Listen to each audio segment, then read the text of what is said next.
Welcome to the Great Tennis Podcast. It's going to be great today with Dave Anderson from Dallas, and we have Frank Good morning. Butera at the table. Good morning, David. Good morning. How's Good morning. everybody doing today? Doing well. Great. Yeah, I've got down here Frank Butera. 37 years ago, I met the young man, Boston born, but he's going to tell us a story. I know you guys spent some time together because our last year at Tennis Tech, David, this program we had for tennis teachers, listeners, was Frank's first and only. You went from TJC to BC. Right. So let's get rolling here. Boston born, and then right away you're still in diapers and you went to Italy? Yes, pretty much. And then that's where I started my tennis. And I think I was the only one in my town that played tennis. And I took some lessons and I loved it. People knew me for hitting against a wall. That's all what they remember, that I hit against a wall. And when you came back to Boston 14 years later, you couldn't speak a word of English. Could not speak a word of English. English is a second language, ESL. Good years, I must say. Met a lot of interesting people. At the time, I was the only Italian person. A lot of people were from Vietnam and Laos, and they had some tough stories. I had an easy one. Yeah. And what about your junior days, both in Italy and Boston? Well, I played, I didn't play too many tournaments. I played some in Italy, not too many. My father worked, so I didn't have a chance to travel much, but it would take me to some tournaments. But I did play. It wasn't very good. I love tennis. I trained all the time. I think I probably, could have used some personality help in terms of anger or management or, but it's all right. It's all good. I like the Braden line. It's generally it's the engineering problem that causes the attitude problem. Right. People show up and they're in good spirits and they have a shaky forehand and a shakier backhand, and then pretty soon they're an unhappy camper. And I think that was definitely my case. I love to learn. So like I told you yesterday, I wish you had been my coach when I was little. I would have loved it. I would have done all the drills, for sure. Day and night. With, I don't know where to begin, but Dave Anderson, Adriano Panada. What comes to your mind when you think of Panada? Adriano Panada, talent, great hair. He, obviously, culturally, I think during that era, really up until kind of the women started dominating from Italy a few years back, and then leading to the men's surge. I think he was kind of typical of what was, at least from the outside in, viewed to the culture of pro players in Italy, where it was a little bit casual. I know, Panada wasn't really living on the practice court, but talented enough to beat Borg on clay, but just gifted, very gifted. Panada, for listeners, Borg lost twice at the French, won it 6 times. Mr. Barbosa in Miami checked this out, but won 6 times, played it 8 times only, and the 2 times he lost was to Panada. With all the moms out there, Dave Anderson mentioned hair. So Panada, Frank and I were listening to his podcast last night. Frank was translating. Yes. My Italian's not too good. He still has great hair.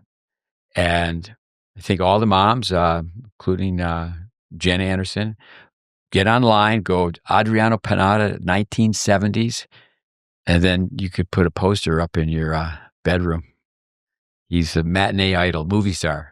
I remember working at a private club, and a woman, I told her I was collecting old rackets. So she gave me a wooden racket, and it was what was it? Anyway, she gave me a wooden racket, and then she gave me a poster of Panada. She said that growing up, she had that in her room. Yeah, this Berrettini's looked upon as being a handsome tennis player. But yeah, Panada, amazing. So when you were growing up, was Panada an idol for you? I mean, No, for me at the time, I was definitely McEnroe. And, just like I loved his tennis, except that I would have a poster in my room and I tried to replicate his backhand, and he had a continental grip. And so that was already a minus, trying to hit it. And that was a minus for me, obviously. And my tennis became so much better once I learned to teach. One thing I think about McEnroe's continental grip, open racket face, rolling the racket. He said that Borg taught him defense. I saw McEnroe play the Orange Bowl, and didn't think. And I obviously at that time I was so new to tennis, but I didn't think he had penetrating ground strokes. So then, 6 months later, he's in the semis of Wimbledon. But Lendl had the same grip, but he turned the wrist down, so he closed the racket face. So really interesting. So you can hit topspin. Rod Laver did okay with close to continental grip. Right. With Dave, what else you got for him? Let's go back reminiscing. TJC to BC. From there, right? Tell us that you went Tyler Junior College to Boston College. So what happened? I ended up at Tyler Junior College because in Boston, or it was in Franklin, my junior college I went to had won states. So we played nationals, and they were at Tyler Junior College. And I saw this program, and they're teaching tennis. I need to get in. So to me, it was a no-brainer.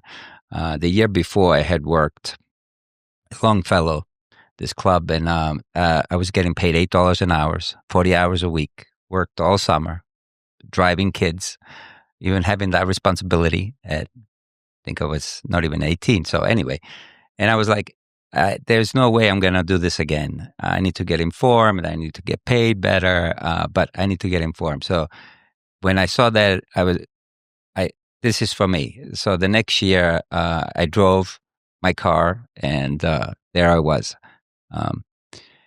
So how did I end up at BC? I remember that when you left, Steve, I was asked, because I was a good student, I was asked if I would teach biomechanics.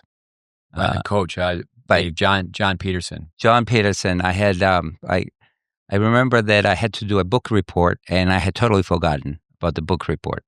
And I said, listen, I will read it, and I'll have the report for you by tomorrow. And I think he was so impressed with the fact that I actually did that. I spent all night long reading the book, doing the report. In those days, they had typewriters that, they had a little screen, but not even. It was on a wood processor, really. There was a typewriter. So typed it up, gave it to him, and then I think he asked me, can you teach biomechanics? And at that point, I thought to myself, well, if they want me to teach, there isn't much for me to learn. Steve is gone, and I did not buy into, I really liked the system. I what you were teaching, it was real. And I really didn't think that there was going to be any other person that was able to fill your shoes. And so I decided to finish up and get my liberal arts degree, which I have a liberal arts degree from Tyler Junior College. And then I went and transferred to BC.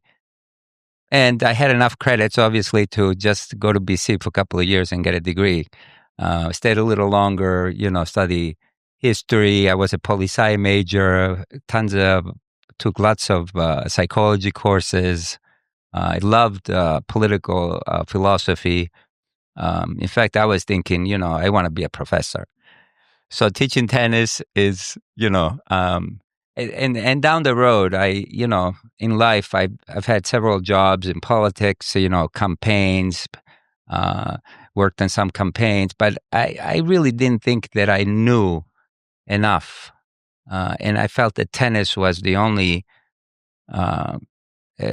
profession that I really had a chance to know the most and have the most information, and the one that I could grow into the most. And I love tennis. So to me, that was it. Oh, that's great. David, if you remember our listeners, history, David was in the neighborhood for sure. Correct me if I'm wrong, David. We were 3 years on the TJC campus, but then 4 years, give or take, and then I guess a year and a half in Florida. But the politics, the last year I stayed on, I resigned early hoping to have somebody that I trained run the program. I remember Dave Nostrand, Mark Jakes, classmates or people that David would have been training. I'm not sure if they were, David, if you were ahead of them, same time. But so at the time, David had autonomy. He was running 2 clubs in the neighboring town, Longview, Texas. So between Tyler, Texas and Longview, Texas, there's 6 tennis clubs. And we had pros at 5 of them. So the administration, they told me that they wanted me to just go through the Texas Tennis Association. They didn't want me to bring in people from out of state or out of country. And I remember I said, well, it doesn't really make sense because our enrollment is from out of state and out of country. And my number one job is to get people jobs. So, David, I remember you hosting Vandermeer and hosting CompuTennis, maybe a couple others. Do you remember that? Yeah, they were great events. I was, it was a privilege to be able to host them and have, Dennis Vandermeer come to East Texas to do that. And, it's funny looking, I still have all those photos on a wall and, to see a young Chad Clark, going through the clinic with Dennis Vandermeer. And he was fortunate again to be kind of on the center stage at the CompuTennis, playing Timmy Hurst. And I think we've talked about that here. And, so yeah, they were great events. And, I remember the Vandermeer one, it hit it was in the late spring or early spring and there was just a horrible ice storm. And, I remember that. Took about 9 hours to get from DFW back to East Texas. 9 hours there, 9 hours back to pick him up. It was quite a challenge, but boy, he ran a great clinic and it was great to have all the coaches that were, aspiring to find a career path in tennis to be able to witness it. Yeah, the names from the past, Chad Clark, he was the first. Really good athlete from Longview. Jennifer Roberts and Mike Carr were there before you, David. But I think Jennifer Roberts, he was a complete beginner, but he improved in a hurry. Good athlete. But he won the state tournament, which was a big deal back then. Remember El Paso? El Paso was part of the high school Texas championship, but El Paso was not part of the Texas Tennis Association. It's the Southwest Tennis section. He'd be Ryan Schechter from El Paso. Yeah, in the final as a sophomore. But yeah, we didn't know who he was because he's from the Southwest Conference. Or he didn't know him as a Texas kid, but that makes me think of Roger Bannister, the 4-minute mile in 1954, when he broke it. Then so many other people, I think it was 6 within the same year. But because people were training with Chad, it's like, well, if he can do it, I can do it. And so then he was the first. So he broke through the wall, and many other kids won state championships, but he was the first.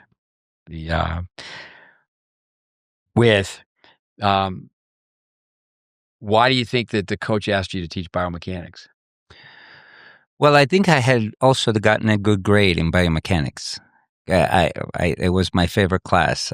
It's something that I could sink my teeth into it, and I still feel that that's the most important thing that we teach in tennis to some extent is the ability to hit a ball. As I tell students, you haven't learned. I'm teaching you how to move the chess pieces on the board, which is, to me, is the forehand, backhand, volleys. But you do need to learn how to play tennis. And that's where you hit the ball, high percentage post, how you move the ball and how you behave, how you recover, all of that. But that's, to me, it starts with the ability to hit the ball. And that's because perhaps I lack that.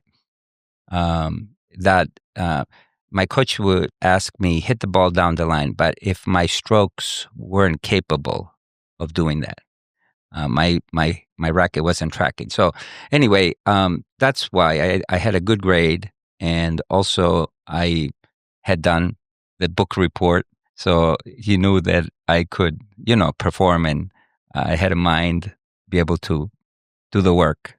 Yeah, I think with the course title was Scientific Principles of Teaching Tennis. But yeah, John Peterson, I didn't know that until you told me just the other day. Is that I'm sure he realized that whoever was going to come in and be my successor, they would have needed to know a little bit about mechanics. But yeah, unfortunately, that program doesn't even exist anymore. Oh, really? Oh, wow. I dropped it. Go Steve, ahead. as you're talking about this, and Frank, I wrote down words in it because I think every day I speak about it here, where people make decisions in their kids' tennis, or kids make decisions in their own tennis, and that decision that was made not just in Tennis Tech, but I think the tennis team and all around the globe with the situation at Tyler. I wrote down the words "beginning of the end," and I think that I knew in my heart, as Frank said, that it would be difficult to find a person to step into a role that was even remotely as competent as Steve ran that place. And but I think we see that all the time in junior tennis. You almost plead with people to get them to make the right decision, because if they don't, it can easily be the beginning of the end. And once it gets off that track, whether it's sleeping in, or whether it's not making a particular tactical or technical change, whatever it is. And I clearly remember that moment in my life and thinking, well, that's going to be the beginning of the end. And sure enough, that's what happened. With Dennis Vandermeer, Frank, so obviously our listeners, Frank speaks English fluently and Italian, but your wife from the Dominican Republic. So your household in Boston, 3 languages. Yes. Dennis Vandermeer, caca de toros, shit of the bull. Yes. And that's one thing. Once you see it, you can't unsee it. And, fact-based instruction. All these years later, still, don't you feel like, Dave, you're still fighting the same battles, answering the same questions? Oh, 100%. It's, a few things have maybe modified here and there, but for the most part,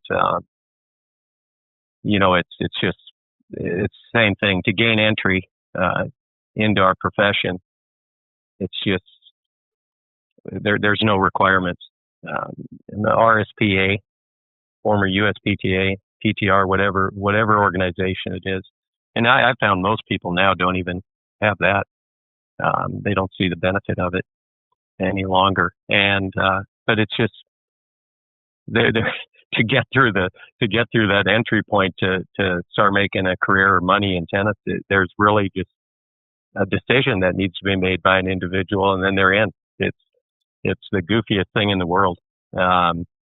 You don't need any credentials to start our career, and it's a really, really, again, the beginning of the end. I mean, I think that now everybody that speaks about it around the country that you talk to, and they just can't find good pros. I think because we, just have such an open floodgate to be able to do what we do, that it's just hurt us.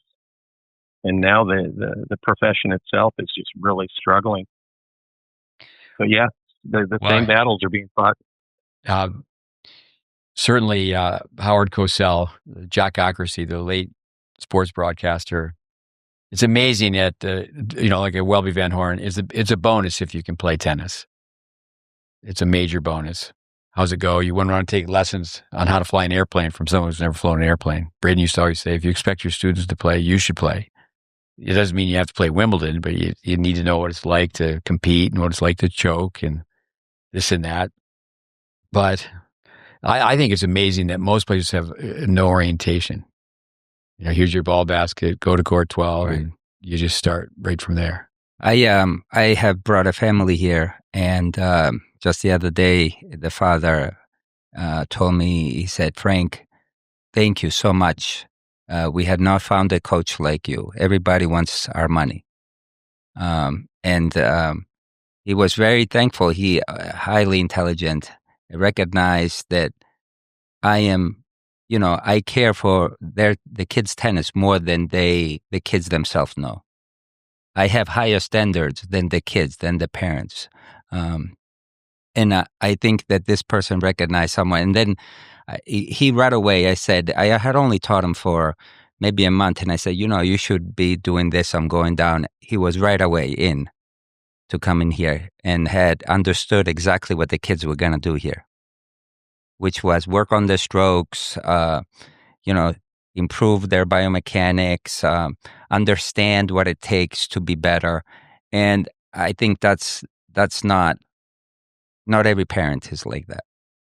They see tennis as, these academies, you hit tons of balls, and then the kids come back and say, oh, I spent 2 months at Butera or IMG now, and there's no real difference in their game.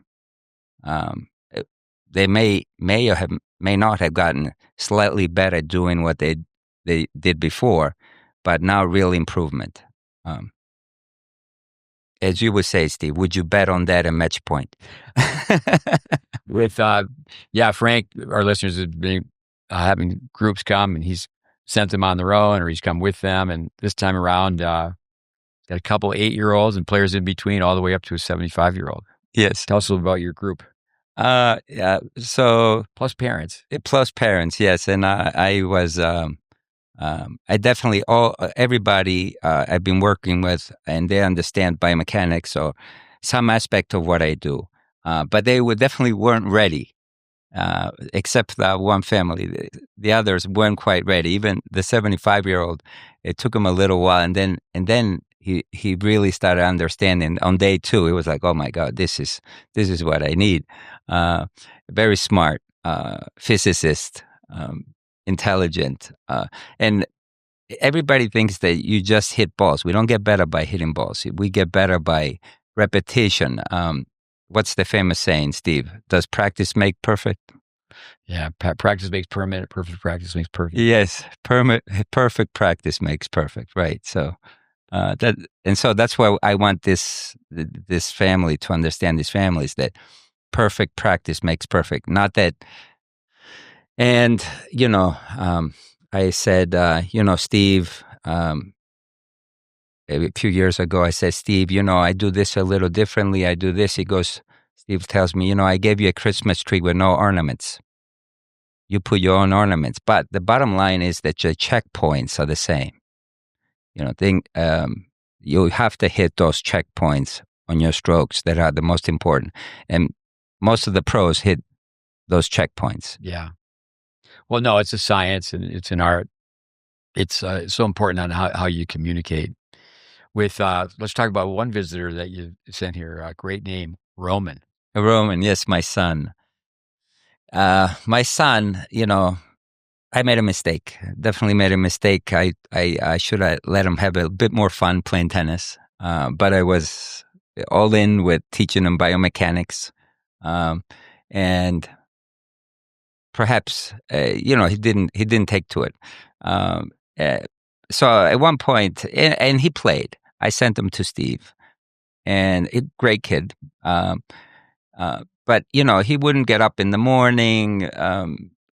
We'd have to tell him things more than once.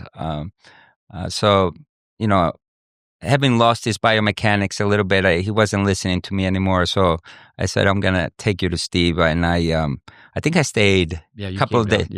I stayed a couple of days. He was 12 years old. And then I left him. When he came back, I feel that, his personality had changed. He became a lot more responsible, making his bed, doing his own laundry. And now he's a wrestler, and he loves wrestling. And what I ask I want from my kids is to love something. I don't care what you love. As long as you love something as much as I love tennis, it's a gift.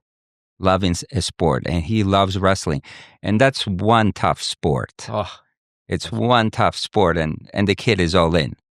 He's all in. But I feel that the experience with Steve, remember when you were trying to teach him, I don't know if you succeeded though, in teaching him pardon me? Okay. And What? and Steve asked the question, and Roman goes, "What?" And then you started the lesson. And I think he probably wanted to kill you at that moment.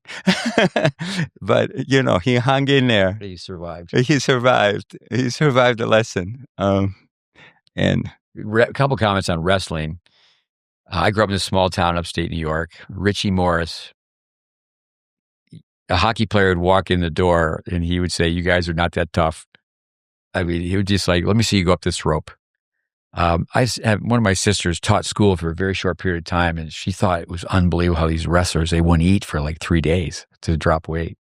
right. But wrestlers, whoa. But Roman, what a great name. But when I think of wrestling, someone that you two both know well, Freddie Foreman was a classmate of yours and a hometown childhood friend of David's. Freddie wrestled. Oh, really? So for our listeners, I can remember you'd have to look around, and I never had him do it on asphalt, but hey, why don't you two North Dakota boys go over there and wrestle? And, be on the dirt, and they would just go for it. Or on the tartan mat, this gym, this private school.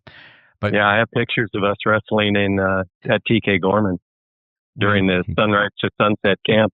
Entertaining too. These guys would just go out. But years ago, I mean, it's just amazing society. I don't blame parents and teaching pros and the players. It's just like things have changed, but we should be more aware of it. We had kids pick up balls, run 3-3. We used to do 1-1.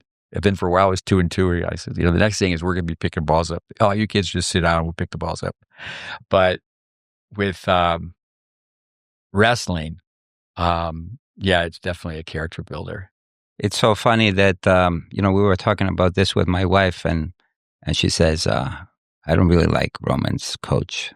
I said, well, how come?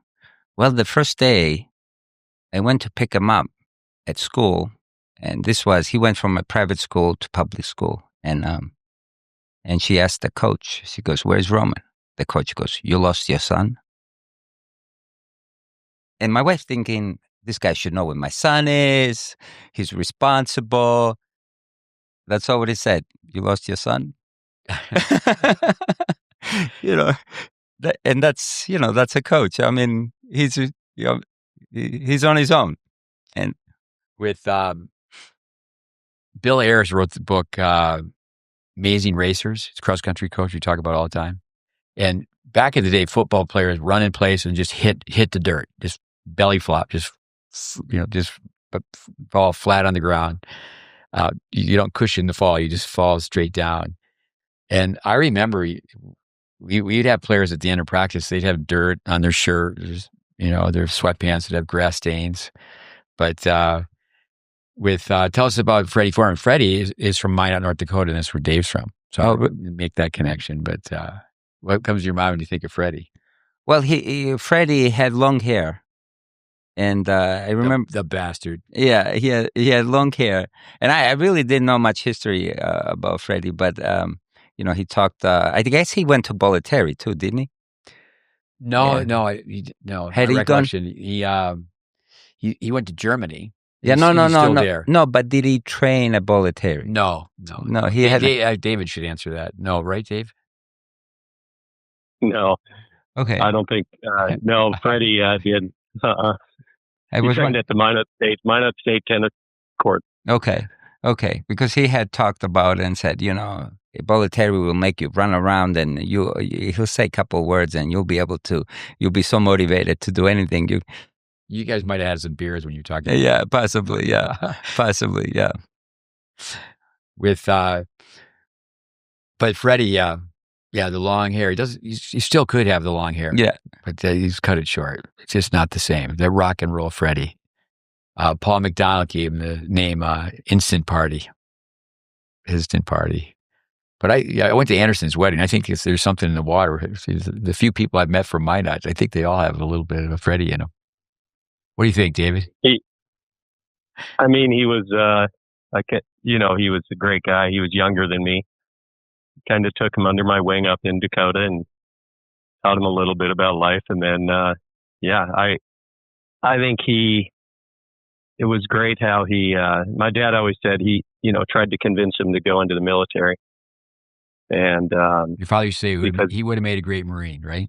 yeah, because he had a great amount of energy and he was like an octopus on roller skates. So you just didn't know where it was going to end up, and just moving in so many different directions. And that's why my dad, I think, used to joke with him about it. But no, I think he's a great guy who, nothing came easy in his life. He was a very good wrestler. He, I had never really acknowledged it because he wrestled 98, and he didn't even wrestle 105. I don't think at the end. He was tiny.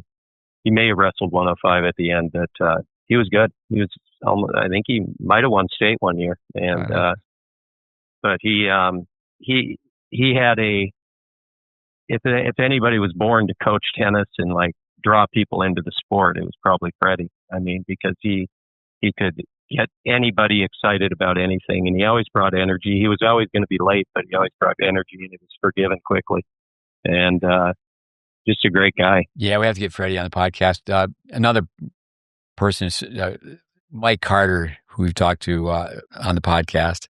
You're talking about being too serious with your kids. I've said this very often. If I could, all the coaches I've worked with, like a Freddie, would have loved to had him during the early teenage years with my kids. Because he's just, David, when he worked with us, he was just loved by the Julie Scotts and the Clayton Stanleys. Just instant party. How was Roman? What year is he now, and where is he with his wrestling? So Roman is gonna be. He's a sophomore this year. This year he could not go to states. It made states, but broke his finger wrestling, so he missed out on states. He wrestles he wrestled all year 175, which he's not at 175. So, and he wrestled at 175 to allow his teammates to wrestle at 165, but he's really at 165. So next year he's gonna be at 165, which he wrestled up. He looked like a wrestler when he was 12. Big neck. Oh, right now he has a neck like this. He's all in. He has a mat upstairs that when they changed Matt's freshman year, and he took a piece and he has it at the house, and he brings kids and they're wrestling. He trains at Harvard. He's Moose trained, as he says, is the wrestling coach for Harvard. His brother was I think a bronze medalist in the weight class. Small guy. I'm not sure if it was 120 but the coach is from the Eastern country. So they're tough. And he's a tough coach, and he loves it. He comes back because I went live today with somebody who was a Marine, because there it's not just kids. Everybody goes, to wrestle. As long as you're there, they're not kids. They're adults. Everybody's there. With Title IX, that's a sport. Men's tennis as well, but not like wrestling. Wrestling has been obliterated by it's been dropped, right? At so many universities. Yes. No, but I think that the Central United States, they're the big wrestlers, wrestling states. Iowa, right. He knows everything about it. I need to get a bit more into it, but he tells me, and I listen. I love tennis, but I love him. So Tyler Junior College, your listeners, this program, we used to have the kids watch sports movies. Anderson's got a great memory. What was the name of the wrestling movie? Do you remember that? Vision Quest with Matthew Modine. I remember watching it. Yeah. Vision Quest. He wrestled the Goot. Yep.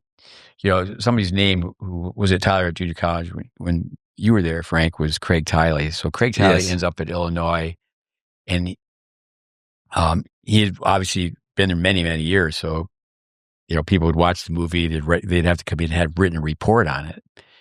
And so what they do is the University of Illinois, the tennis team, they make a circle around the wrestling mat. And, they're up on their knees, chin up, arms behind their back. And the wrestling coach says, which is almost like a scene from the movie, anybody laughs, anybody smirks, you're out here on the mat. And it's just to create that. Yeah, I didn't know. It's great to catch up. I forgot that I did know, but I forgot that you played that national tournament. Dave, obviously you were so busy running two clubs, but you certainly had to be back and forth when we were running the nationals. Yeah, I mean, I popped in and out, and so I was trying to think of when Frank was there. It would have been the year. Would have been the year before, right? Right. I think it was 80. Could have been 87. Yeah, we could even think about who the players were at TJC. TJC.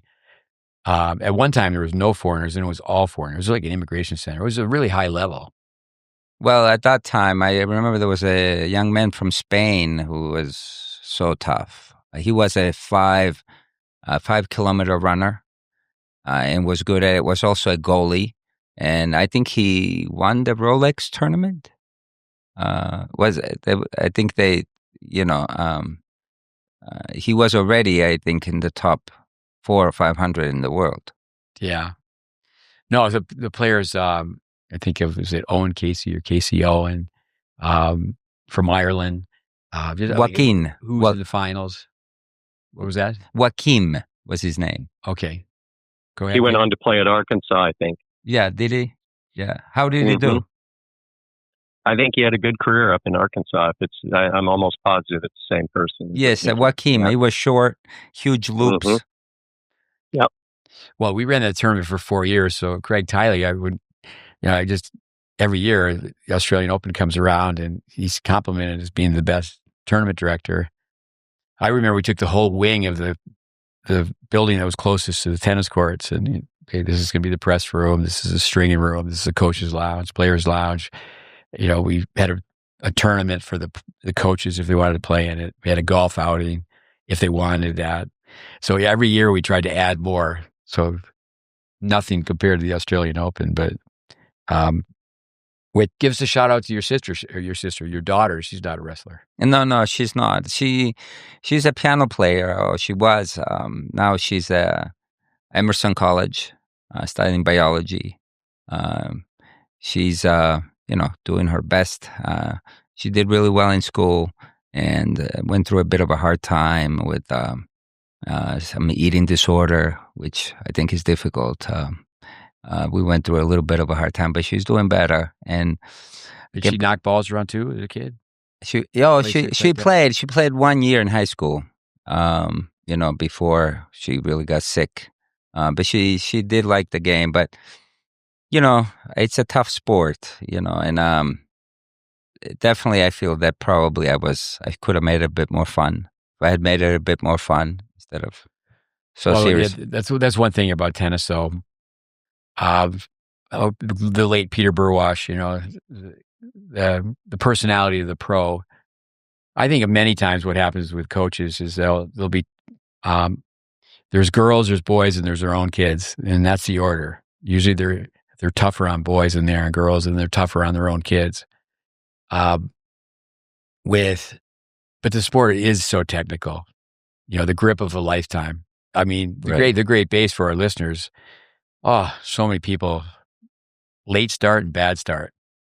Right. I tell kids all the time, so we just filmed you. You have probably shifted your head every time you've hit a ball your entire days in tennis. You've been shifting your head. That's an easier fix but if they've been playing with the wrong grip, right? Then with one flaw, there's a counter flaw. I tell young people, and they're fortunate if this is true, changing their strokes is probably the toughest thing they've done up to that point in their life. But it's a technical sport where, kids can go out and dribble a basketball, pass a soccer ball back and forth, but they can't easily rally a tennis ball back and forth. How's it go? You're a slave to your habits. How's that go? You know that phrase, David? Mm-hmm. Yeah. You're something to your impulses, then you're a slave to your habits. So what you do initially, then you're locked in, and it's so difficult to change. And then also, too, at the mercy of it. Yeah, there you go. You're at the Mercy of your impulses and a slave to your habits. To your habits, and that rings true. But then awareness, acceptance, commitment. Okay, this is where you are with your tennis. You got to accept it, and you got to deal with it. And that's where with your group here, right, from 8 years old to 75, you got to practice off the court. What are your routines in the morning? Do you get in front of a mirror? Tell us about your Russian trainer. Oh, your injury in the swimming pool. Yes, this will fit in because and people don't get it, but I've had back problems, sciatica, and I used to get injections of cortisone, and then somebody suggested to go to Igor Bordenko. Say that again. Igor Bordenko. Amazing what he does, but I get in the water and he asked me to do some exercises and he goes, Frank, you got zero talent and zero coordination. And I go, hey, somebody else would have got offended. I'm like, oh, and I'm thinking, this is something I would say to my students. But then I got it though, working, and I think he was serious and he was funny, But the reason I asked that question at that time is coming back to your daughter and for anybody playing tennis. It is a difficult sport. And I think a lot of times, people don't, in tennis, from a tennis teaching standpoint, they don't know the truth. And then if you teach them the truth, did they have the guts or the personality or the wherewithal to deliver the truth, to tell a kid what they really need to be told? Right. And he did. And, because I was in the water, you think your feet, in this exercise, as your feet are not touching the ground and you have this vest. So what you think you can do on the ground, you can't, your feet are going in different direction in the water. And he had asked me to just step here and step here with my feet in the water. And I would begin step here. And by the time I stepped with the other foot, the first leg would be going in a different direction. So I'm still trying, Igor.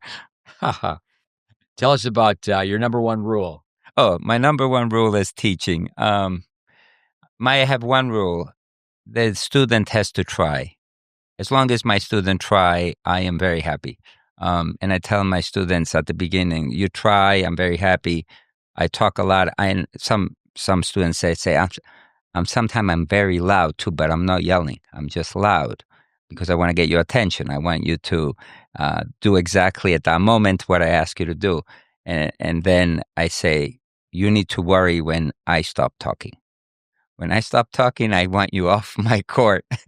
That means something has gone very wrong if I'm no longer talking to you. But that's so true. Kids need to know that. We've done so many things where you chart, say, okay, you have a student assistant. Say someone has a sprained ankle, say, okay, you can sit on a water jug and drop hit balls. But what I want you to do is for the next 30 minutes, just tally marks 1, 2, 3, 4, 5, and see, make a list of the kids that are on the court and whose names are yelled out the most. And if your name's yelled out the most, it's generally a bad thing. You have 2 million time clubs. You either do it a million times or you're told a million times. Very quickly on rules. So I'm running this program in Texas. I show up. I had been in Southern California, and what's recommended is 6 absences, and 2 tardies equal 1 absence. And if you miss 6 classes, you drop. So initially, I didn't take attendance. So first time Dennis Vandermeer showed up, he was like one of our big headliners. Came, and at that time the program was really small, and of course the parents. Sometimes it was a burden where they're paying for, the university class that Dennis taught or course, and then the test. That was a fee for that. And I go, they're blowing off Dennis Vandermeer. I was like, okay, I can understand where they're skipping my class, but how could they be skipping Dennis Vandermeer's class? So I made the attendance policy strict, where the bell rang, door was shut. And then also a seating policy where you had to sit in a certain chair. And how class started is we had a camera and a tripod, and you randomly, a number would be picked out of the hat, and you'd come up in front of the camera and you'd be asked a question. So it was pretty serious. It was like, whoa, there's no fooling around here. I mean, we had some yuck, some fun. But when I resigned in the fall of that last year, I withdrew that policy.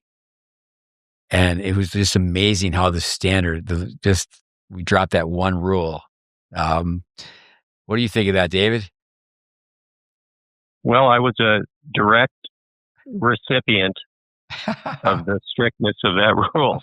So yeah, I mean, you know, I'm a big believer in it. I mean, I miss the days, you know, I actually violated it and late because I was like, Steve doesn't mean it. He's bluffing. And I took my now wife out to San Diego to meet my brother, and my mom and dad were out there, and came back, and Craig Tiley met me in the parking lot, and he was a classmate of mine, and you know, so you know, and I remember Craig handing me this envelope, and it basically said, "Sorry, you have to take this class over next year." But no, I mean, listen, there was a line in the sand, and I stepped over it, and I deserved every bit of it. And I think that, you know, looking back over the time at Tyler, you know, it's like you said, Frank, with your son. He came back from a tennis experience with Steve, and he was a different person in terms of how he navigated life, with cleaning around the house, being a Right. contributor to the household. And so, you know, not one day goes by, probably not more than 2 or 3 hours go by where I mean, it's constant character development. And, you know, the reality is my character was not really high then. But there were lessons that I needed to learn in life, and there were tests that needed to be given, and that was a valuable lesson that I needed to learn. And, you know, and I think that more of that needs to take place. You know, yesterday I was kind of the volcano version of me, which isn't maybe the most pleasant version for people to be around, but it was pretty much a 5-hour span. And a lady was on the ball machine who is there every night at about 5 o'clock, and like clockwork. And I, you know, she caught me during that period with a group of kids, but she came up to me afterwards and said, "I just wanted to say thank you," because, you know, she's, I guess, a psychiatrist, and she said that she felt if more adults did what she witnessed yesterday, that we would have, you know, that her job wouldn't be filled with a lot of the things that she has to deal with because of accountability. And I mean, I think, you know, that's when I think of the GreatBase, I think of character and accountability and ownership. And without those three things, the GreatBase is useless. But the GreatBase will teach those three things and build those three things. And, you know, so the attendance rule, you know, like Steve said when he took it away, knowing he was going to be there only a short amount of time, well, it was the beginning of the end. You know, but the rules in place, the accountability, the character, and the ownership principles, when he had it in there and handed me an envelope and said, "Hey, you got to do it all over again." Well, that was the beginning of the beginning, if it's handled the right way. So I think it's just getting people to understand those three elements, and the rest really can take care of itself much, much easier. I have an add-on to that, but why don't you go, Frank? Comment on that. Yeah, I was saying that you're not the only one. Anybody who ends up understanding themselves a little better has had that experience in realizing that they have had huge holes at one time or another. And I think filling those holes in your personality, accountability, I remember when I decided that I wasn't even going to make small lies anymore. For example, sometime I'd be late for work and I'd be like, "Oh, my car didn't start." And then I said, "You know what? There's no need for any of that. If I'm late, I got up late. I didn't make it. There was no need to excuse myself. It's the truth. This is what I did. Next time, sometimes things happen. I think it's part of growing up. I meet many adults that they definitely don't behave in a responsible way. I've dealt with teams of men and women, and people sometimes don't even have the courage to tell their partner that their partnership is no longer working. They ask me to do it. I can't do it. This is something you have to do. You're an adult. You have to go do this. I'm not doing it for you. So then they're mad at me. As a director, no. I say, this is your job. You need to do it. I'll tell you an add-on story to Dave Anderson being dropped from that class is that you could substitute. So if you're dropped from the class, because that means he couldn't, the class was only offered every spring. So he had to, or maybe it was the fall, but he had to wait to the next semester. The whole calendar year had to turn. Because it was a fall class. You couldn't take it. No, it was in the spring. It was in the spring. This one, yeah. So this is a fun story. So what happened was, Anderson meets with me, said, "No, I'm not going to allow you to substitute that course." But I also knew that any coach needed more time. So I knew I was going to be reprimanded. What happened at one time previous to that, it was Mike Carter, whose father became ill, and he did so many things, but one thing was who was teaching people to string. We had 10 really poor, cheap tabletop stringers. And every year I would get 500 wooden rackets that cost $5. And we had to teach everyone to string. That's one of the most important things to teach an entry-level pro. So it was an emergency situation. It was Jay Huffer, who had not graduated. You had to have a 2-year degree to be a lab assistant.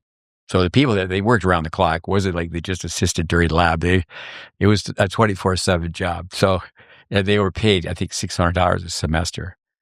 It was ridiculous. But back then, the spirit, they really wanted to work on staff. So because they knew their skill level would go way up. So I knew that David hadn't completed the degree because I bounced him out of the class. But I made arrangements for him to be a lab instructor. So he didn't have a degree. But I knew that the dean was not going to check it. But I knew that it would go up a level, and then it would come back. But by that time, he was already assigned, his name was on the attendance sheet as a lab assistant. Right. And I just knew I was going to be reprimanded, which I was, because the dean didn't do his job. But I skipped over and said, well, it's going to come back to me. But one thing for our listeners is that he had to take that class, but also now he goes from student to staff. And Dave, you could comment on this. I remember the kids; they had some great lines. When I first got there, I had a beat up old brown pickup. Then I got a white pickup. They called the first one the toilet, the color brown, and then I got a new one. They called it toilet 2. But Dave, why don't you comment on this? You were Dave 1 and Dave 2. Yeah, I mean, I remember the meeting with you when you were giving me the opportunity to do it. And I, instantly made the decision to take that role. And you made it crystal clear that I was no longer there to be buddies with some of my classmates from that. And it was a totally different role in that regard. And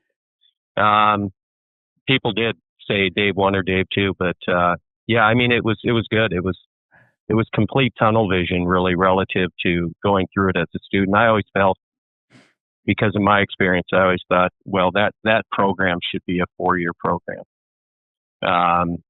and it really could have had a graduate degree attached to it in some capacity, because 2 years just wasn't enough time. I mean, 4 years would have definitely prepared people a lot better. But it was tough, I think, for people, because I definitely think I was more of a people person and kind of life of the party guy, and all of a sudden,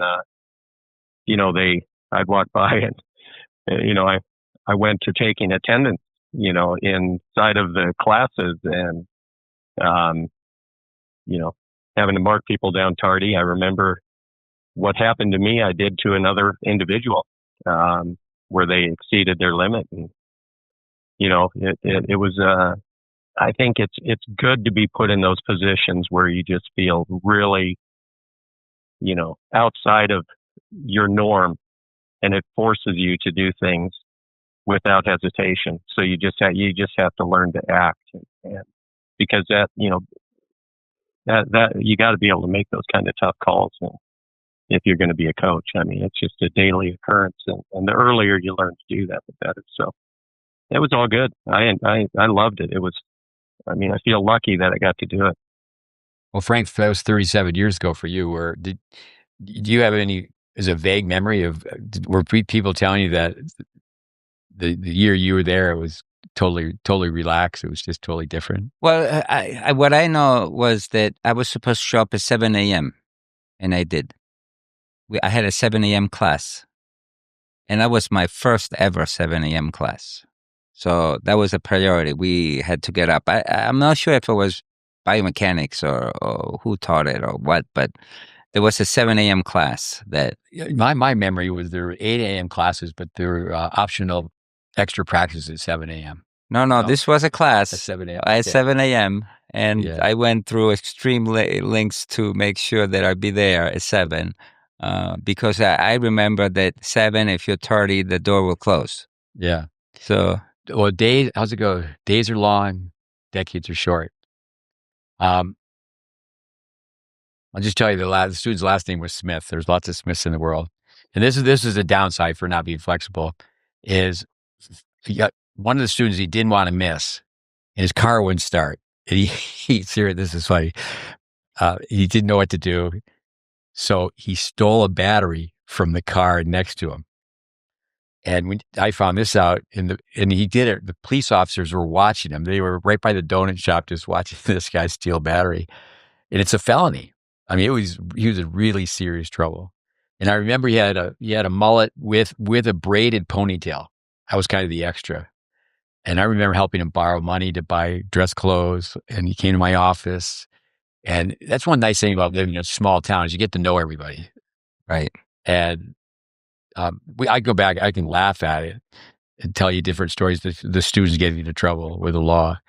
But, so I remember coming to my office and, asking for some advice because he had to, appear in court. And I said, I won't do it, but, it might have been Dave Anderson. He said, somebody else will do it for you, but this is what you need to do. I don't want to do it. But I would cut the ponytail. We can't give you a haircut, but the braided off to the side. And he goes, and he really did want to do it. He goes, but okay. But if you have a dead battery, you can't make it to class. Don't steal a battery. With Frank, tell us about the pair and the player. I love that story. Oh yes, I've had a student, and she's quite a bright lady. In fact, I really admire her because for years she has taken lessons. And I remember her coming, I was giving this young lady a lesson who I taught when she was 14. She's about 32, has her daughter, but she was taking a few lessons with me again. And we were outdoors. And at the time, the courts that I was working at, they would be in resurfaced. So I had to go somewhere else for a few days, and there were outdoor courts. So I gave her a lesson, and there was my student, and she watched me teach this young lady, and I was teaching her for real, making her work, and she right away after the lesson she said, "Oh, actually, it wasn't after the lesson. It was a bit later. Her teacher called me up and said, I can't teach this woman this week. Can you teach her?" And then I taught her. So I was working with this young lady, and she saw how I was training her and being demanding. I was demanding certain things, and I don't think she had ever been demanded, but she knew that that's what she needed to become better. So I started giving her lessons, and I remember she would, after a little while, she would quickly sit down. I would be like, "What are you doing?" "Oh, I need a." No, no, no, no. No, there's no sitting down. You're not tired yet. So I taught her how to work and how to work harder and harder. And then I made her join a women's clinic that I had women with more experience than her. And I remember telling her, the ladies, please hit it to this lady at net because she's not very good. And she's working on her volley. So she's going to give you a whole bunch of free points. Basically, I possibly horrified her. The reality, right? So very real, always with a smile. And she got better. So eventually, one year, she comes back the second year. I said, your goal is to become a player, not a payer. Because she would just pay for clinics and pay for this and pay for that. I said, you need to play and find people to play. And my joke with her was, and she wouldn't run. The ball would go, and I said, you do not have an assistant here to run and get your ball. There is no assistant because, she's a dentist, so she has an assistant to help her out. And she smiled, but she understood. So I admire her for all I tell them that I put them through a lot of, tough moments, and they go through it, and I admire them. And then my joke is, if you ever want a recommendation, let me know. I will recommend you because you've done this. So, Dave, have you worked with some payers and not some players over the years? Especially I love that line. Your beautiful facility, especially adult tennis too. Huh? I mean, it's interesting. There are people that have actually no intention of ever hitting with another human being other than a coach. I mean, it's some adults. I had a guy back in East Texas, doctor, met him every morning, 5 a.m.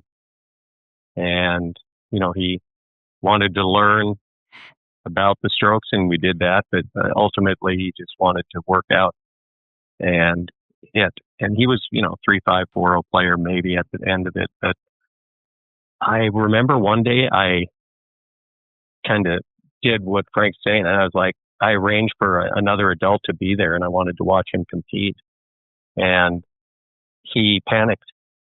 This is a leading anesthesiologist, this guy. And I saw him go to it, grab his beeper and say, "Oh, I just got called in." And he walked out. Yeah, he just would not hit with another human being other than a pro. Used to hit with Gabriel Matos prior to when I took it over.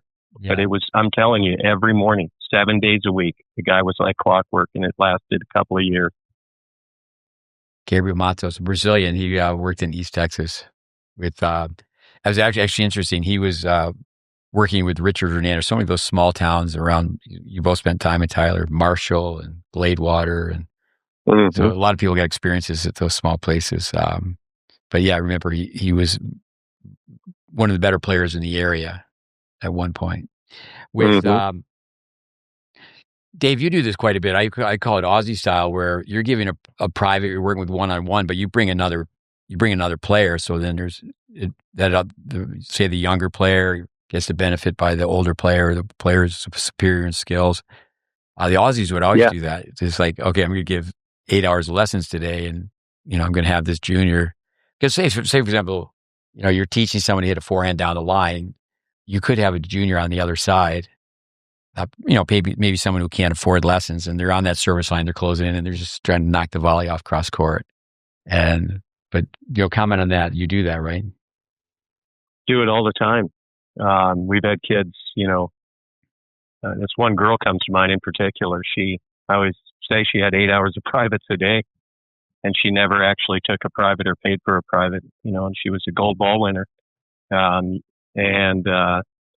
yeah, I think Coach Andres has also kind of observed that over his time here and does a great job with that. It's amazing how the people you bring in benefit from it. And, I know, Steve, you told the story before about Brian Gottfried and how he used to do that with Bollettieri and, rep out a lot of volleys at the net.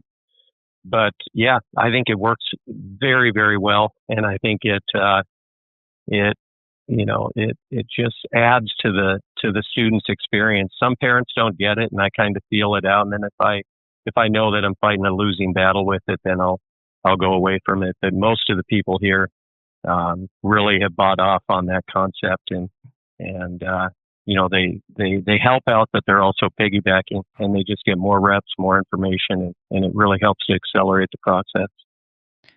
Yeah, I like the thought that everything's a private lesson. You could be in a group, but make it a private. You have laser focus. It doesn't work out, but in a perfect world, it'd be nice if you could give 12 5-minute lessons. Mm-hmm. When I teach group lessons, I personalize those lessons. Every student has something at the moment that I will say. And I feel like I'm giving them all a private lesson because I'm, keep your wrist back, rack it up as they hit, I'm correcting them as much as possible, trying to guide them towards what they need to remember because I know it's hard. It's difficult. Yeah, they need to learn tennis. Like in this room that we're sitting in, we do video analysis, and a lot of times, get the junior song. Everybody say "I me," so let them say it fast, and that's the junior song. I me, I me, I me, I me. And somebody else is up on the screen, and then you say, "Okay, boom." So it's player 1, player 2, player 3 in your group. Say, "Okay, player 3, what did I just tell player 1?" And they look at you like, they're just no. What are you supposed to tell me? But they need to learn tennis backwards, forwards, upside down, inside out. Right. If they can see it on somebody else, then they can recognize it in themselves. And I often tell my students, I am teaching you how to teach yourself. I don't want to see you here every week necessarily. I want you, it would be nice if, I teach you and you learn and then we move on to something else and we go back and revisit. But, in the end, I feel that learning is like a circular moment, spiral helix, where you're learning the same thing, you're just a little different and a little different. You're learning the same exact thing, but now you see it from a different point and we are always learning the same things or revisit them over and over and over. And I do tell my students, you're working on basics. And it could be a joke for me, but I'm like, my understanding of martial arts, which is totally wrong and is from movies, is that if you're very good, you can probably kill somebody with your mind. But, in reality, in tennis, you're good at doing the same thing. You just do it very well. You do it with the ball that is coming at high speed. And you're doing very well what you learned on day one. Now, I remember the first time I think it was, that I fired myself. I might have done it before that, but I was on the staff at Vic Braden's out at Costa de Casa, California. And besides the tennis school, people would want lessons. So there was someone who lived there. I was giving lesson after lesson. And then I brought a fellow coach, and she was so upset. And I said, "Oh, okay." So it was Mark Hamlin. So he came to the court, and but so she was upset. No, I don't want him on the court. So I got through that at 1 hour, but from that point on, I was too busy to give her lessons. No, I can't do it. No, I just can't do it at that time. Then I said, my schedule. And I said, I'd recommend you take lessons from this coach. And you just don't want to take that subservient role with teaching. How about partying? Let's go over partying. I think today that the kids are too passive because, I could walk into a room and, okay, the TV can be on for watching Tennis Channel. Okay, they're charting some points. That would be awesome. But they can look at their wristwatch now, their phone, their iPad, their laptop, and just way too passive. I remember as a kid, my father used to always say, we'd be throwing a ball around in the house or whatever. It's terrible weather outside. This house is not a gymnasium. But with coming back to being on the three of us connected to this college program, so that was a 10-year period of my life. And, if you don't, how's it go? If you don't schmooze, you lose. You have to have some ability to laugh and have some fun. But I think now the kids are so uptight. I mean, they're on the computer looking at who beat who and what's their UTR. Right. That's better perhaps than kittens on a toilet. But maybe you could convince me the other way that the silly fun is better than just being all wrapped up in your results. But for the parents listening, the character lessons that kids get now, the time that I was working with college students, we taught juniors, but the main focus, we were teaching tennis teachers. We had our guinea pigs. And that was a very successful, so many successful stories from the people who would come out and, they would take lessons on stage, basically. But beer drinking, alcohol, drinking and driving, or just drinking, being in the wrong place at the wrong time. Not to go into detail, but one tennis tech student, it was classified in Spain as suicide. He was teaching in Germany, went on vacation on his own, and he didn't go with a fellow coach. He went with someone who came to visit, and they got separated, and they were in the wrong part of town at the wrong part of the day and saying the wrong things. And suicide, is a terrible thing to say, but supposedly the best way to murder someone is to push them off a building. Another time, one of the students, the case was eventually dropped, but he was driving, teaching tennis overseas, and the girl he was with was killed while he was driving. And then another time, one of our students, fortunately, he had dropped off 4 or 5 students before. Then after he dropped them off, drove into a tree, and he ended up being paralyzed, not a quadriplegic, but a paraplegic. So partying, it's crazy, but I think some kids need to have, a little more fun. Now it's, like I was telling your student, 75-year-old student, Andy, we're talking about kids today. It's amazing to me. They don't want a driver's license, or they're not so interested in a driver's license. And it used to be, I want to get a driver's license so I can go from A to B, and people wanted to, the boomerang kid, they go to college and they come back home. And, certainly the economy can have a lot to do with that, and not being able to get a job. But no, I do think too much is too much. But the college kids, back in those days, there was some fun. For sure. There was some fun. For sure. And we had to drive all the way to Kilgore. that was bad. For our listeners, Tyler, Texas at the time, maybe it still is. Is it still, Dave? Would you know? Dry town? I don't know. I imagine it is. I don't know how that all works. Yeah, maybe it changed. It's Smith County, correct? Mm-hmm. I used to tease people. Yeah, they named the county after me once I moved here. But with, so the beer trucks would come into Tyler, Texas, and they put down flaps so that you wouldn't see a truck that went by and say, well, that's a Budweiser truck. It was just a white truck with different siding. You could go to a restaurant, but you had to be a member of the restaurant to have alcohol. They couldn't just serve you alcohol. It had to be a membership. But I can remember doing you were probably with me, Dave, where for 5 years we went to A&M to train the tennis teachers, which was fun. So yeah. I'm driving students back, and we're driving through a place where they can where you can buy beer. So we're outside the county. I just remember it was if Cliff Mankey asked me, Coach Steve, you got to stop. He goes, we're just going to drive 15 miles. We're going to get there. We're going to drive 15 miles, drive another 15 miles. Can we just stop? Because they wanted to buy beer.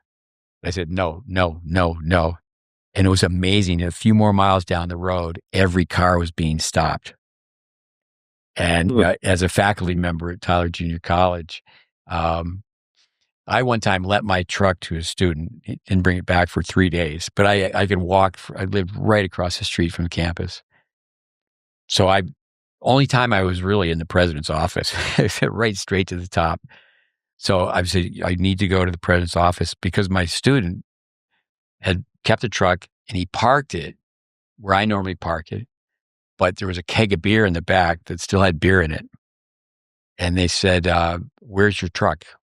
or what's in your truck? And I said, well, I was like, oh, I said, uh-oh. I said, the last 3 days, I lent my truck on Friday to a student who's moving, and I haven't seen it since. And so I was off the hook, but it was pretty serious, drinking in Tyler, Texas. But you found your way to Kilgore. Yes. So, and we had a motorcycle. So we had to go through very extreme means to bring a case back. Once we brought a keg back on the motorcycle. A keg. It had a rack in the back. With the pair. What would you think? Frank? What would you think if Roman did that today? Well, I was 21. Oh, okay. No. I was 21. It just, I remember that I turned 21 while I was in Tyler, and I remember I didn't go drinking for, I think, until a month later because it was finals, and I wanted to get. I think I graduated with the 3.38 from Tyler. I wanted to get into BC, and I wanted to have good grades, and I wanted to move on. So. I had fun, but, school, my rules I had a very simple rules. I was school, tennis, and last girls. Those were my rules and I tell my son. In that order. In that order. School first, tennis second, girls third. Those were the rules.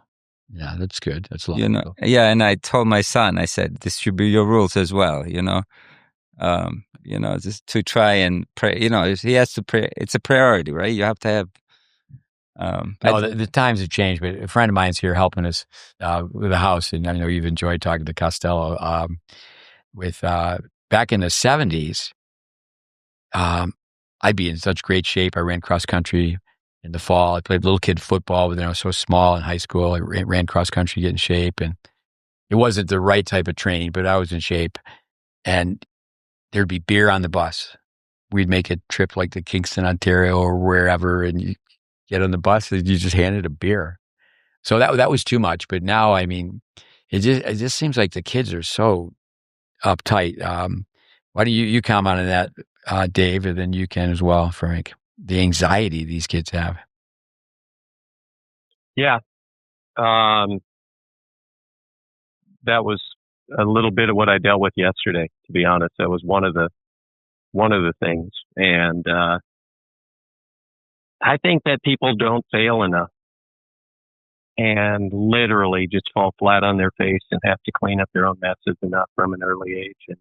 And that's kind of where we are today. I think that's where we stand today, is that, we're just paying the price a little bit as human beings, as people, just because rescue mode has been in high gear for the last 20 plus years parentally. And I think teachers, coaches, anybody in what were formerly positions of authority have kind of been emasculated. And so everybody tiptoes around on eggshells, and real talk has just become almost like anarchy. People, when you say anything fairly truthful, and, I think just real conversation is viewed in a very different manner now. And, I always talk about that book, The Last Lecture, and, tell the truth and then be willing to hear the truth. And it doesn't have to be mean. You can say what you mean without saying it mean, but it's almost impossible, it seems these days. The minute you breach any topic that, maybe hits a little bit of a nerve, people just go into panic mode and the anxiety in that. But I think it's a result of people just being, they haven't failed enough. They just haven't fallen flat and been accountable and had to get up. And I hope it circles back. I don't see any signs of it circling back, but people that are ahead of me in life have told me be patient, because it will. But boy, I think it needs to. What do you think, Frank? Anxiety? I think we're all afraid. I think fear is, we're afraid of many things, right? We got to face many of our fears. I think our fears hold us back from doing many things. One is to truthfully and realistically look at yourself as well. I remember that I've had I had a job, and I did not. I had worked very hard, got paid very little, and I remember I had a conflict with one of the students whose father, by the end of the summer, was one of the paying investors at the club. And this, I was very young, and the next year, I really didn't want to do that job, but I didn't want it again. But I said to myself, I'm gonna go ask for this job. And I kind of knew that I would told, no, we're not going to give you the job. But I felt that I needed to put myself in that situation and learn to understand what it meant. And to some extent, it's a bit hurtful hearing it, but I was ready to hear it. And I don't know what state of mind. I mean, I have all these kind of contradictions about it, that I didn't really want the job, but I needed to ask for the job and then be told, no, we're not gonna have you back. It was like a passage for me, understanding that not everybody loves you. No, and as you say, and I've stole this. Like I said before, I'm definitely a thief of ideas. I tell my students, you have on your fan club, you possibly could have 3 people. I'm sure you have 2. Your father, your mother. I don't know about your brother, but I am also your fan. As long as you try, I'm your fan. And my kids, the parents, they just, and I have done it to my kids as well. We're sheltering them a lot from the reality of the world, as if we want to wait, and one day they will face that. But I think sports, as in tennis, is going to make you face that immediately the moment you're competing. You're competing. The young man or lady on the other side definitely wants to beat you. So that's real.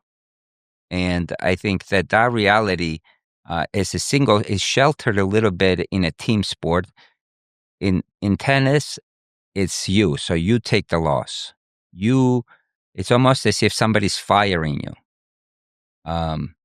You lose, but you have to have the courage to work harder. So, and realize I didn't do so well. I need to. What I was impressed is with Sinner. He lost 1 year at, and this was an interview in Italian.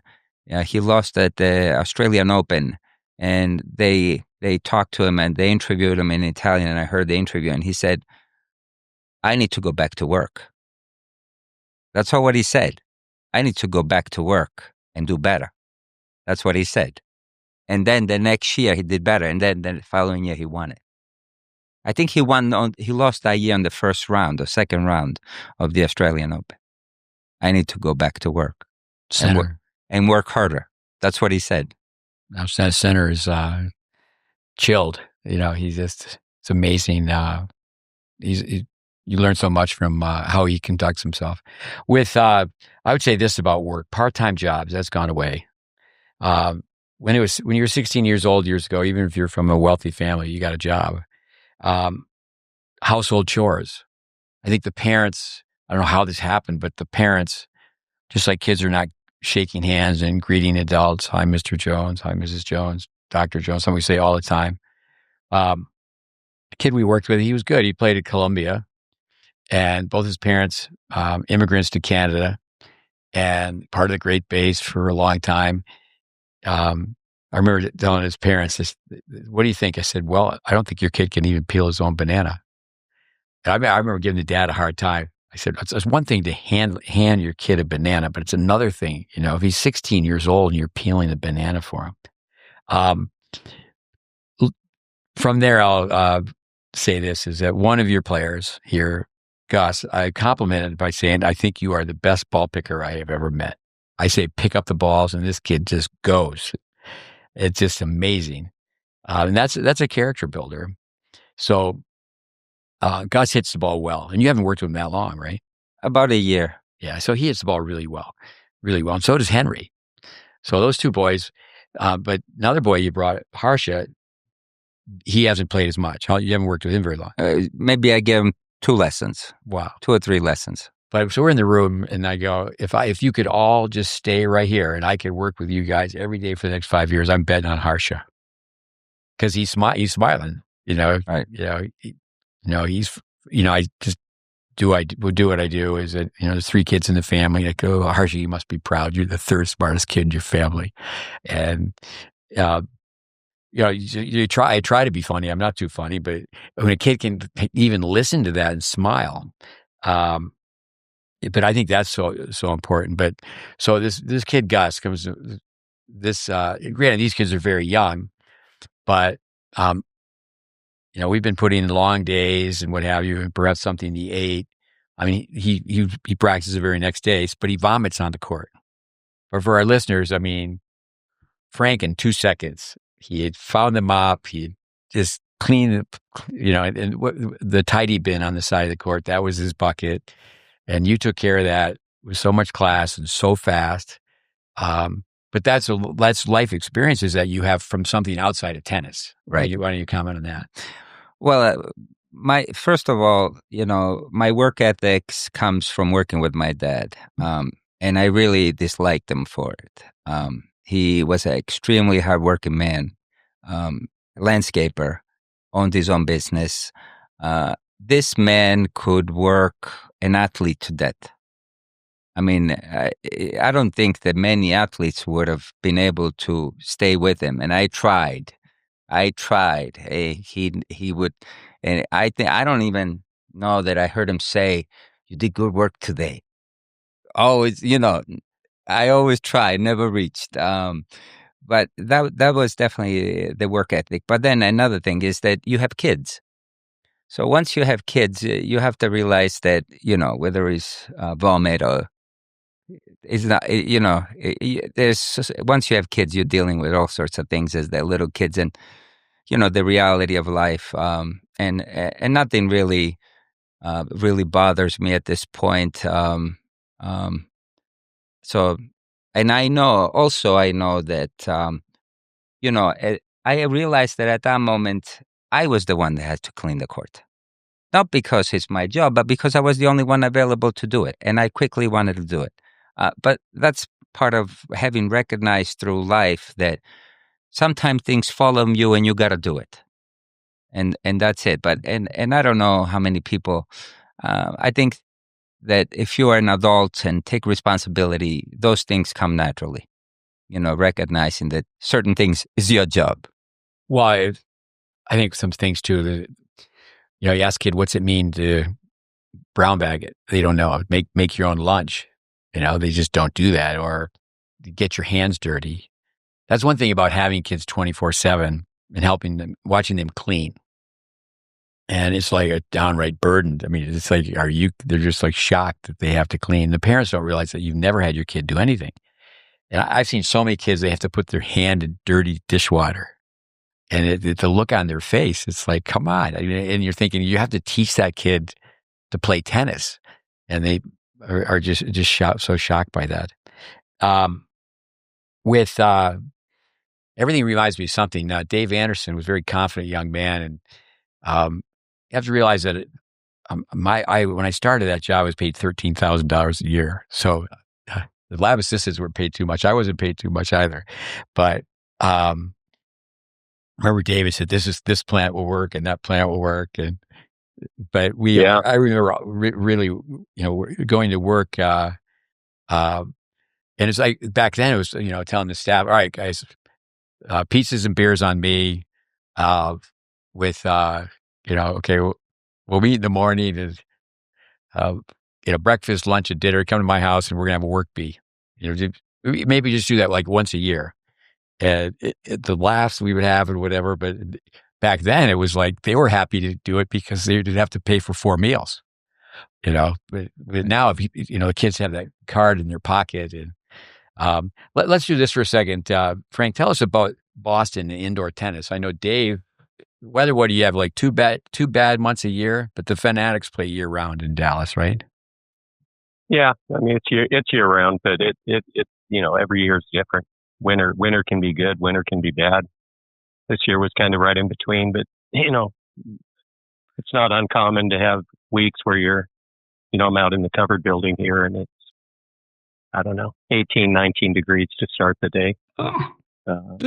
So yeah, I don't like cold weather anymore. But with so they have beautiful climate control courts, but his juniors they're in the refrigerator, even though it's covered. Yeah. It's just freezing. I was in heaven in Texas, basically.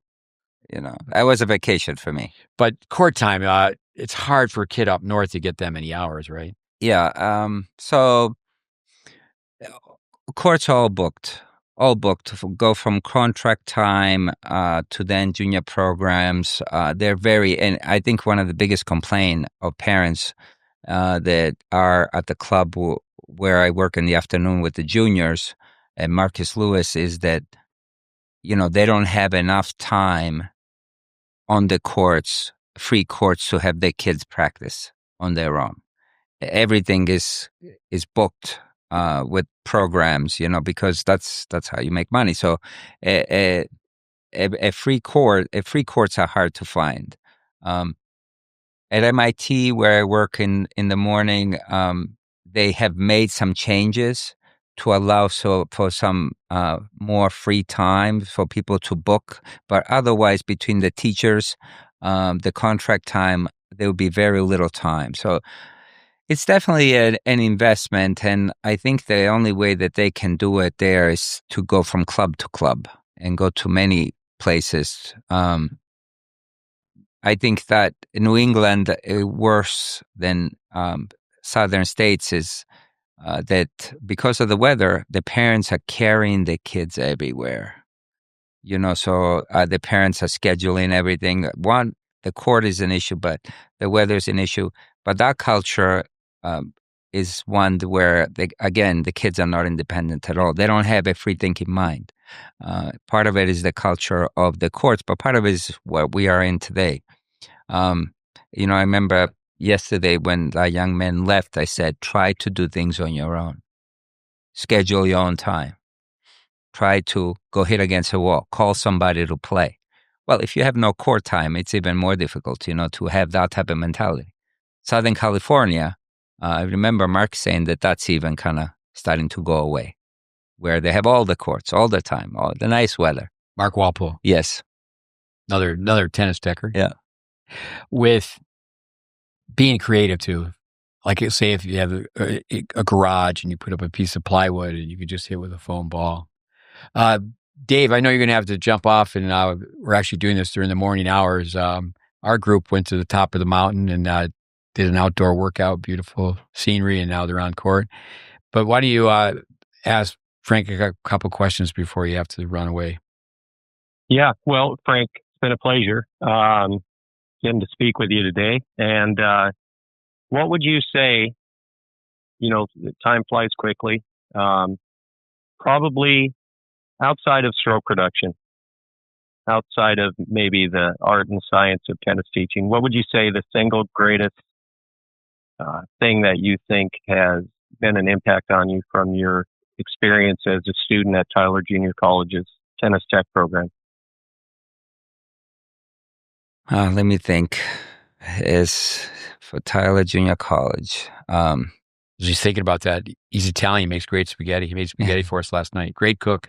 Well, so I did have the community that it provided, the friends that I made. Is a lifetime. I made some good friends there that my roommates, that has made definitely a difference because, you having the ability to have mates, as my friend would say, who are in the same thinking alike, and the conversation, the same mind that you can share, whether it's work, with work. And I was telling Steve that the things that we did the most was talk about tennis. But the experience of going away out of state for me, that was the first time that I had left Italy. I had left Italy and when I was 14, so that I had already kind of had that experience of leaving something dear. But this was different. I lived on my own, away from home, in the United States. That was definitely a, a good experience for me that has had has impacted my life in understanding, what it means to be away from home in a different way, and living in Tyler, away from home. I guess a lot of people do it, right? A lot of people do it to go to college, but I was definitely independent. When I got there, I quickly changed my license, residence, and got to pay less. I do think places in the U.S. are more similar now, but definitely Dave from North Dakota, yourself from Massachusetts, definitely a different experience going to Texas at that time. Tyler was definitely a different place, a different place, and I come from New England, so we're kind of angry in general. The weather. So I don't know whether they were actually nice people. They were trying to be nice, so it was just BS, but everybody was definitely a different culture. Go ahead, Dave. One more, and you can run away. Go back to the trench of helping junior players. Trenches. Yeah. It.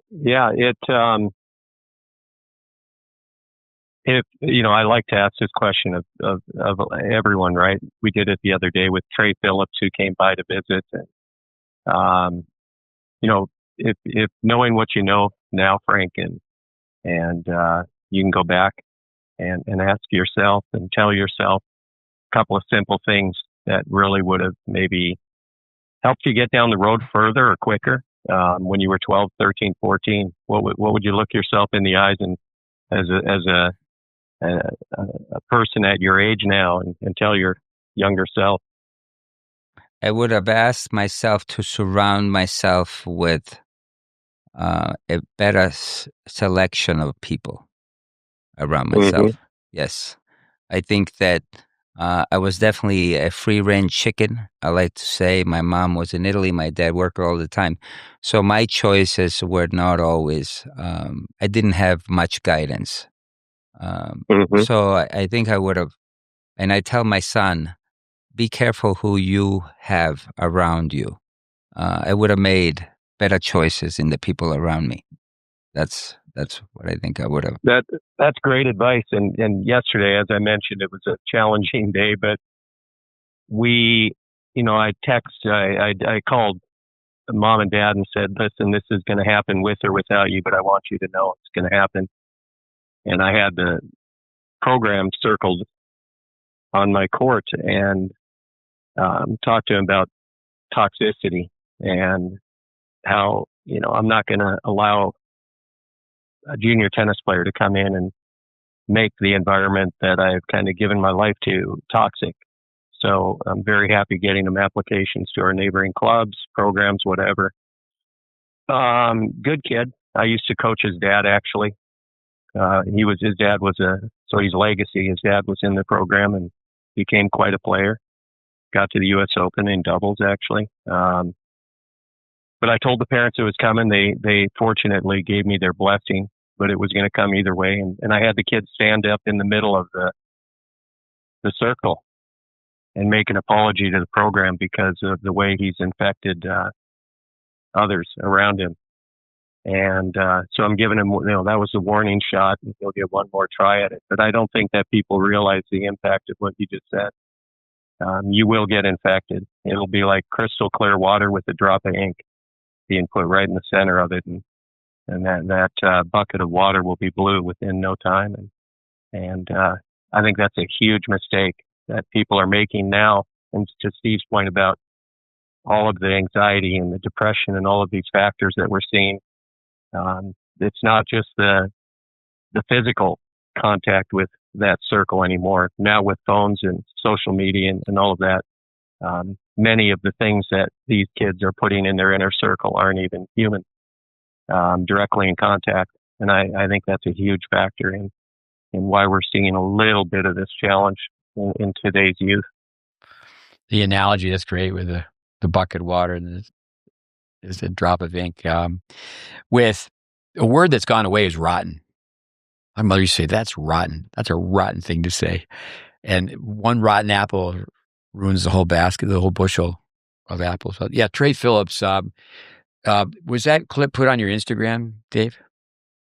I believe so. Coach Andreas does an amazing job with that. So I bet it is. Yeah. And for our listeners, we put it on our Facebook. Trey, what a class guy. I've only been around him a little bit, but the big guy, as you call him, the gentle giant, with a connection for him. Mason Vaughn, who's one of David's players, been ranked 1 in the country, and I've been privileged to, get to know the family and spend time with him. Peter Cobelt, who was a guest on our podcast, you got to see it day in and day out. So Peter Cobelt sees my son hit balls, and he goes, "I know he has efficient strokes." But Trey Phillips is such good friends with Mason Vaughn's father, and they just figured out that Chad Clark and Clayton Stanley, they had a leg up on them because they had better technique. But no, that's a great answer. That I want one older brother. I share the story all the time. He told his younger brother, "Hey, you need to find some new friends." Or another player told one of my sons, "Hey, be friendly with those guys, but don't be their friends." But but Dave, thanks for coming on. Yeah, Frank and I'll continue for a few more minutes. But yeah, well, it's been great, guys, and I got to go and make sure there's no ink in the water bucket. Hey, Dave, nice talking to you. Yeah. Just give us a visual though on what you're going out to. What when you go in the courts, what's going on? Well, I don't have a car, so I'm in a truck of one of my staff pros. That was the only quiet place I could find. I'm watching the courts right now. Oh, so from the truck. So okay, good. Yeah. So and then I'm just gonna jump out and jump right into the action. And class is finishing up. We have a group that goes daily from 7 to 9. Some of the kids get here at 6. There's always the Program Plus kids, and they know I get here at 5:45. The club opens at 6, and there's always, through my lifetime here, 4 or 5 kids that are the Navy SEALs that come and get it done. So, but I better sprint. Yeah, thanks. And anyway, that leads into another story. You'll have to listen to the very end of this podcast to catch the story. I will. You'll get a kick out. I will. All right, thanks, Dave. Okay, guys. My Thanks pleasure. Have a great day. My pleasure as well. You too. Bye-bye. Bye. With the story, Vic Braden, you can tell how successful your program is if you can create a way to watch it when you're not there. So years ago, Tyler Junior College, you and Dave were both there. There was 2 sets of courts, but the large battery of 8 courts was right next to a building. And people really aren't that observant. And we did it every year. So you think the repeating students would say, "It's coming." Is we would put the kids on a team in a team format and say, "This is what you need to do. This is the format. We want people filming and charting, and some people are going to be playing." And we did it for like 3 days, and we got cameras up on the building, and we filmed it, and it was just how's it go with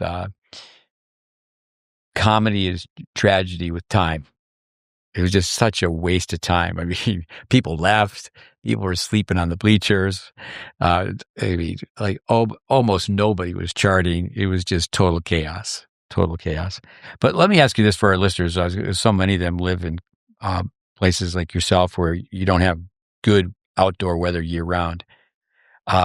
Your hours, don't you find yourself teaching like morning, afternoon, evening? Why don't you comment on that? So the winter months are pretty tough, right? Yeah, in the winter, I have a full schedule, 7 to 2 at MIT, but, because they wanted to give more availability for members to play, they reduced our hours. So Mondays, I'm 10 to 1, Tuesday, I'm 7 to 2, Wednesday, 11 to 2, Thursday 7 to 2, and then Friday I think I have 3 hours. But And then in the afternoon, I head to my good friend Marcus. He has a junior program and has the better juniors in the afternoon, and I'm part of that program. And there we have, I do a couple of lessons before. So I finish at 2. I'll do a 3:30 lesson. And or on the days I'm there earlier, I'll do, maybe a 2:00 lesson or 3:30 lesson to 7. And the junior programs go 4:30 to 7. And it's a decent program in the sense that, I think is the format. Some kids are working out, others are on court, and a teacher gets to spend at least 3 or 4 weeks with all the students, or maybe even more, like 4 weeks, and then we switch it up and rotate. When kids are older, obviously it's easier for you and your wife then. But my advice to teaching pros, for sure, but also parents and players, is ideally you want to live close to courts. You don't want to be, we just had a group here from Toronto, and Toronto is huge. It's like LA or Houston, just spread out. And how far do you live from clubs? And they'll say, only 20 minutes. It's like, it's 20 minutes there, it's 20 minutes back. So They will say, okay, make your car a classroom. But if you could, find creative ways to practice. But like, say, for example, you ask kids from a place like Boston where you got to wait for the spring to come around so you have some nice weather. And I think most kids are fortunate enough that there are empty courts that they can get.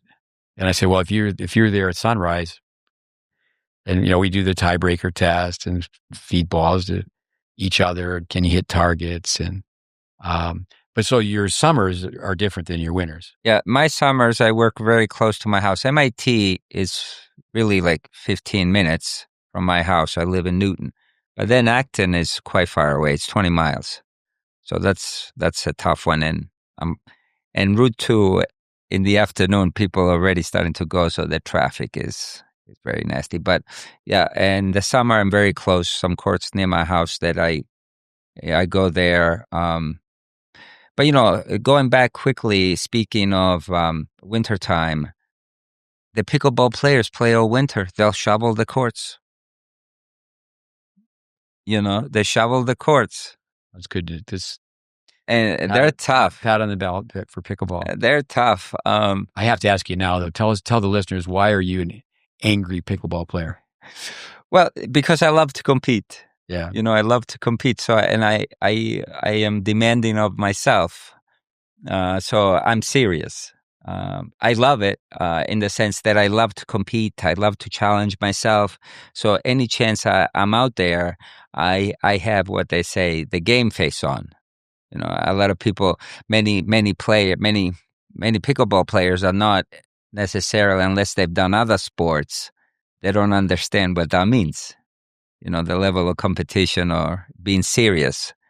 As you watch the tennis players, none of them are smiling between points unless something happened. Everybody's in the moment. They have to stay focused.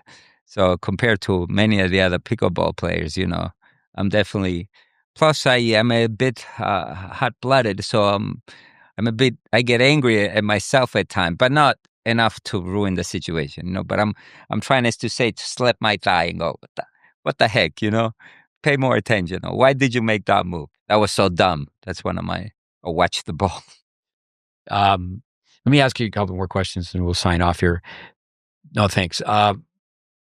Teaching adults, teaching juniors, which do you prefer and why, or why is one different than the other? But just make some general comments on teaching adults. I really, really enjoy teaching adults. I feel that adults, maybe I need to become a better teacher. But teaching adults, I like many of the adults I teach. In the end, they become my friends, and I'm teaching them tennis. And to me, it's the human connection that I have with my students as adults. They're working hard. I love that relationship.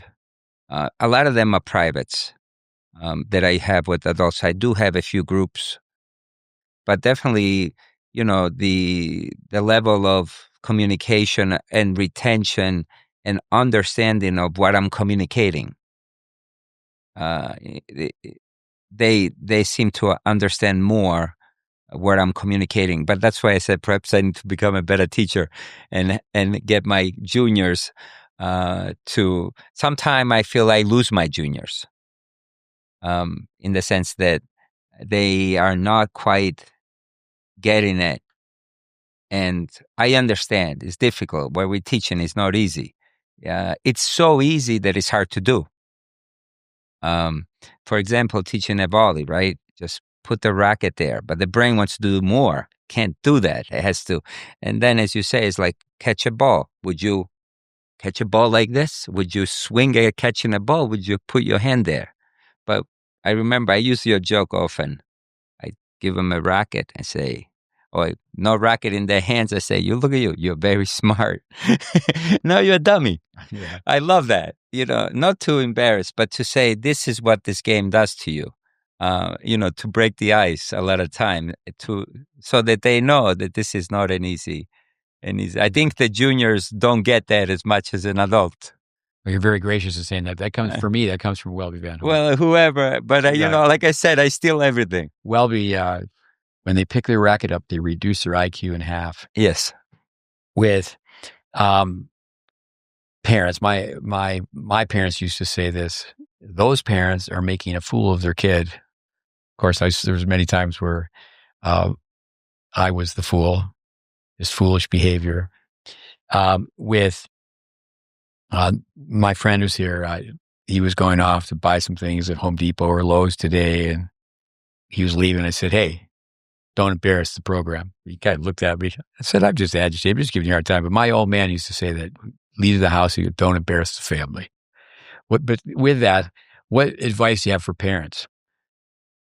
I think that's, and when you ask about juniors, I feel that adults come without parents.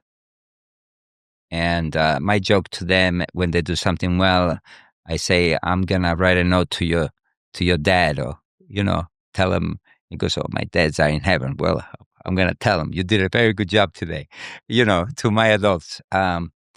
I feel that when it comes to the juniors, the parents have expectations that and I don't even know that they understand what the expectation are. Many times they have expectations that are unrealistic. They don't even know what they should have for expectation. So my advice that I would have personally for the parents is have simple rules to your kids. Make sure that one thing is pay attention. Teach your kids to pay attention, to really listen. But the parents at the same time need to ask the kids to do the work that needs to be done, and remind them of the work that needs to be done. Tennis is already difficult enough. The other one, I would say to the parents, get educated so that you can see whether your child is being taught by someone that is worth listening to. Be educated in that way so you know whether the money you're spending is well spent. Are you having someone who's just a motivator teach your child, or someone really teaching your child? I think that's a tough task. I mean, I have these parents here so that they can understand better what their kids needs to do. Having the experience with you, so that they become part of a team that works towards the same goals, which is have your child really work on their strokes, understand the day-to-day work that needs to be done. So Steve, the other thing is I don't really know how to have these parents be educated. I try to communicate with them, but I don't communicate to them nearly enough. It's impossible to get that education to the parents. Yeah. I think that having a course here for parents alone, but how many people would understand what it means to be a parent that is educated about tennis? But then that education goes further, right? Not just tennis. It would go beyond tennis. It takes time. It takes 10 years to develop a player. It's 10 years to develop a tennis parent, 10 years to develop a tennis teacher. I mean, none of us are sensations overnight. I think Arthur Ashe said it so well. The late Arthur Ashe, 3 years to be a fair player, 5 years to be a good player, 10 years to be a great player. But what do you do day in and day out? So when your 8-year-olds, we calculated how many days until they graduate from high school. And then how many minutes is that? And then the 1 minute manager, do this, do that. I think the crazy world of tennis teaching. So obviously you, Dave, been in it a long, long time. Like myself, we're short on product knowledge in the industry. If there is a product, the service motion should be able to produce the service motion. So product knowledge, but then you have to flip it over on the parent side and it's consumer knowledge. They're blindly writing checks. And a lot of times they'll write the check because they like the coach. It's important that there's that relationship and it's, again, positive, productive, but it's not about, making people happy. And with, on the parenting side, obviously kids don't come with directions. With your wife, did she play sports growing up? No, she did not. 0. But she learned to swim. She learned to bike. She did some sprints. In fact, the last sprint that she did, which was a small triathlon, is called a sprint: swimming, biking, running. She didn't even know she was pregnant. Wow. So she's like, I can't believe I didn't do so well. But so she's someone who went from nothing to having with the kids don't come with directions. And actually that's where I'm telling parents all the time, where if the parents are going to disagree with each other, and obviously there's going to be disagreements. My old man used to say, if everybody was the same, the world would be a boring place. But the kid can become a master manipulator. The parents, the kid goes to bed, so they said, okay, let's reflect, but they need to be on the same page, because then the kid they'll take the lower road. They won't take the higher road. Then also too is this for the listeners? Usually it's much better if the mom can be the heavy with the son, and the dad could be the heavy with the daughter. But what happens in team sports is misery enjoys company. They practice together, they play together, they lose together. But tennis, it's called a knockout sport. It's a lonely sport. Kid loses, and always say, like in little kid soccer, kid loses, and they go to Pizza Hut and have some fun with their buddies. But in tennis, a kid loses, they get in the car and say, go home. Let's get a final word. Actually, we go back to Panada. Want to do that? Final word. But let me hear you say, why don't you explain a few things about the forehand in Italian? You have to use tennis words, right? Sì, certo. In italiano il diritto si inizia con una posizione d'attesa, la posizione d'attesa con i gomiti alti, la racchetta avanti, e una palla di basketball dovrebbe entrare tra il manico e l'ombelico. E poi si gira, il primo movimento dovrebbe essere aggiustare la mano destra e girare con la racchetta alta. I like it. With your household, what's the language of the household? English. Do you speak to your child or children in Italian? They reply in English? No. Unfortunately, Roman went to a preschool that was all Italian immersed. And when we took him out, he refused to speak Italian. And he had learned Italian. He was fluent. But like all choices, right? We make mistakes. So he recognized he made that mistake when now he's fluent in Italian again. But he had to take Italian, then went to Italy, and then he said, I should have spoken Italian. But now But the reading and writing are probably not up to par, right?